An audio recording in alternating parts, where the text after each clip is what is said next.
Let's read की night bulletin दिन भर बिहार में आपका स्वागत है। मैं रिया। सबसे पहले सुर्खियों पर एक नजर। तेजस्वी यादव पहुंचे बघा अनुमंडलीय अस्पताल, गंदगी देख भड़के, बीटीआर का भी किया दीदार। सरकारी बंगला नहीं छोड़ा तो बीजेपी के 2 पूर्व डिप्टी सीएम सहित नेता प्रतिपक्ष पर लगा जुर्माना। बीजेपी के आरोप पर नीतीश के मंत्री अशोक चौधरी ने दिया करारा जवाब। कुडनी उपचुनाव पर बीजेपी का बड़ा हमला, महागठबंधन उम्मीदवार पर लगाया आरोप। जगदानंद सिंह नहीं संभालेंगे प्रदेश अध्यक्ष की कुर्सी, शिवानंद तिवारी का दावा। छात्र संघ चुनाव में वोटिंग के दौरान पटना कॉलेज में कई राउंड फायरिंग। गोपालगंज में मुखिया पर हमला, 8 घायल। सीतामढ़ी में डबल मर्डर से सनसनी, पिता ने 2 मासूम की चाकू गोद कर की हत्या। नालंदा में उप सरपंच की गोली मारकर हत्या। बिहार के 16 जिलों के तापमान में गिरावट, गया में 11 डिग्री पर आया पारा। अब खबरें विस्तार से। डिप्टी सीएम तेजस्वी यादव अधिकारियों के साथ बीटीआर का दीदार किया। अधिकारी रास्ते भर उन्हें बीटीआर की बारीकियों से रूबरू कराते रहे। इसके बाद डिप्टी सीएम गंडक बराज का भी निरीक्षण किया। वहीं इससे पहले शुक्रवार की रात अचानक बघा अनुमंडलीय अस्पताल पहुंचे। डिप्टी सीएम तेजस्वी यादव के औचक निरीक्षण से अस्पताल में अफरा तफरी मच गई। निरीक्षण के दौरान अस्पताल परिसर में गंदगी देख तेजस्वी भड़क गए। उन्होंने अधिकारियों को जमकर फटकार लगाई। तेजस्वी यादव के अस्पताल पहुंचने पर लोगों की भारी भीड़ जमा हो गई थी। तेजस्वी यादव ने यहां अस्पताल में भर्ती मरीजों से मुलाकात कर स्वास्थ्य व्यवस्था के बारे में जानकारी ली। बिहार में सरकारी बंगला को लेकर सियासत छिड़ गई है। नीतीश सरकार ने बीजेपी के 2 पूर्व डिप्टी सीएम तारकिशोर प्रसाद और रेणु देवी सहित नेता प्रतिपक्ष विजय सिन्हा को आवास खाली करने का नोटिस दिया और अब उन पर आर्थिक जुर्माना भी लगाया गया है, जिसके बाद विजय सिन्हा खूब भड़क गए। उन्होंने सरकार पर आरोप लगाते हुए कहा कि आवास खाली होगा तभी तो हम दूसरे आवास में जाएंगे, जबकि जेडीयू के कई लोग बिना आवास मिले ही बंगला में रह रहे हैं, लेकिन उन्हें कोई नोटिस नहीं दिया गया है। वहीं बंगला को लेकर बीजेपी द्वारा सरकार पर लगाए गए आरोप पर भवन निर्माण मंत्री अशोक चौधरी ने भड़कते हुए कहा कि बीजेपी झूठ प्रचार कर रही है। जब पद पर नहीं है तो आवास खाली ही करना पड़ेगा। यह नियम बनाया गया था कि समय पर बंगला खाली नहीं करने पर 30 गुना जुर्माना लगेगा। अशोक चौधरी ने कहा कि महागठबंधन से हटकर जब हम लोग बीजेपी के साथ आए थे तो राजद के नेताओं ने भी बंगला खाली किए थे। उन्होंने कड़े लहजे में कहा कि जो सरकारी बंगला को खाली नहीं करेगा वहां मजिस्ट्रेट भेजकर उसे खाली कराया जाएगा। बिहार में कुडनी विधानसभा उपचुनाव को लेकर हलचल तेज है। तमाम पार्टियां चुनाव प्रचार में अपनी ताकत झोंक चुके हैं और सभी पार्टियां अपनी अपनी जीत का दावा करने लगी है। इस बीच कुडनी उपचुनाव को लेकर बीजेपी ने महागठबंधन पर बड़ा हमला बोला है।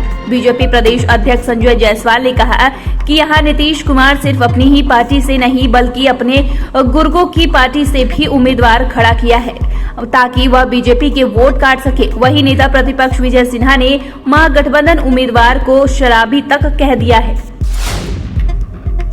बिहार में आरजेडी प्रदेश अध्यक्ष जगदानंद सिंह को लेकर तमाम तरह की अटकलें हैं। हालांकि आरजेडी का कहना है कि जगदानंद सिंह प्रदेश अध्यक्ष पद पर बने रहेंगे। वहीं इस बीच राजद के वरिष्ठ नेता और लालू यादव के खास शिवानंद तिवारी का कहना है कि जगदानंद सिंह अब दोबारा पार्टी की कमान नहीं संभालेंगे। उन्होंने कहा कि हमें लगता है कि वो वापस नहीं आएंगे। हालांकि शिवानंद तिवारी ने कहा कि यह फैसला लालू यादव को लेना है कि आगे जगदानंद सिंह के बारे में क्या सोचा गया है। पटना यूनिवर्सिटी में छात्र संघ चुनाव के लिए मतदान के बीच पटना कॉलेज में 5 से 6 राउंड गोली चली। गोली पटना कॉलेज के एंट्रेंस और जियोग्राफी डिपार्टमेंट के पास चली है, जिसके बाद वहां भगदड़ मच गई। वहीं घटना की सूचना मिलने पर मौके पर भारी संख्या में पुलिस बल वहां गए और मामले को शांत कराया। गोली चलाने का आरोप पटेल छात्रावास के छात्रों पर लगा है। बताया जा रहा है कि डराने के लिए हवाई फायरिंग की गई है। इससे पहले वोटिंग के दौरान साइंस कॉलेज में राजद जाप समर्थकों में मारपीट भी हो गई है।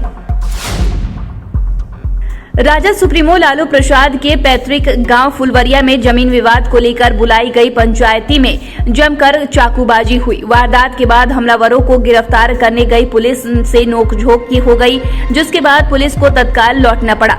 फुलवरिया पुलिस ने वरीय अधिकारियों को इसकी सूचना दी। घटना में फुलवरिया पंचायत के मुखिया अल्फात हुसैन और उनके बेटे समेत 8 लोग घायल हो गए। घायल मुखिया को कई जगह चाकू लगी है, जिससे डॉक्टरों ने उनकी हालत चिंताजनक बताई है। इधर घटना की खबर मिलते ही पुलिस ने एक व्यक्ति को हिरासत में लिया है, जिससे पूछताछ चल रही है। वहीं स्थिति को तनावपूर्ण देखते हुए पूरा इलाका पुलिस छावनी में तब्दील है।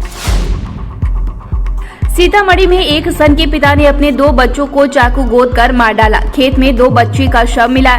वहीं पास के एक महिला भी अधमरी पड़ी थी। यह घटना जिले के डुमरा थाना क्षेत्र की है। खेत में 2 बच्चों के शव और एक घायल महिला के होने की सूचना मिलते ही पास के गांव के सैकड़ों लोग इकट्ठा हो गए। लोगों ने इसकी सूचना पुलिस को दी। हत्या की सूचना मिलते ही पुलिस घटनास्थल पर पहुंचकर मामले की छानबीन में जुट गई है। घायल अवस्था में पड़ी महिला को पुलिस ने अस्पताल में भर्ती कराया है।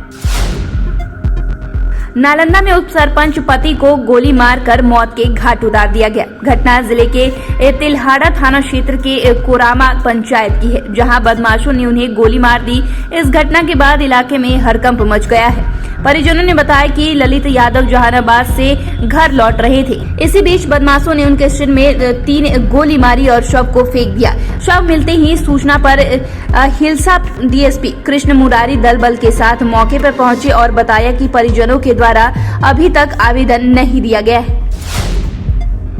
कुछ ही दिनों में बिहार में शरीर को कपाने वाली ठंड शुरू हो जाएगी।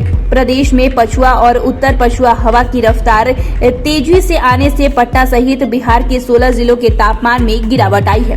उत्तर पछुआ हवा की गति 10 से 12 किलोमीटर प्रति घंटा है। इसके प्रभाव से होने के साथ में भी आंशिक गिरावट की संभावना है। गया में तो न्यूनतम पारा 11.2 डिग्री तक आ गया है। मौसम विज्ञान केंद्र के अनुसार राजधानी के न्यूनतम तापमान में सामान्य से 2 डिग्री की गिरावट के साथ 13.6 डिग्री सेल्सियस दर्ज किया गया है। तो फिलहाल के लिए इतना ही। चैनल को सब्सक्राइब करें, फेसबुक पेज को लाइक करें। वीडियो देखने के लिए आपका शुक्रिया।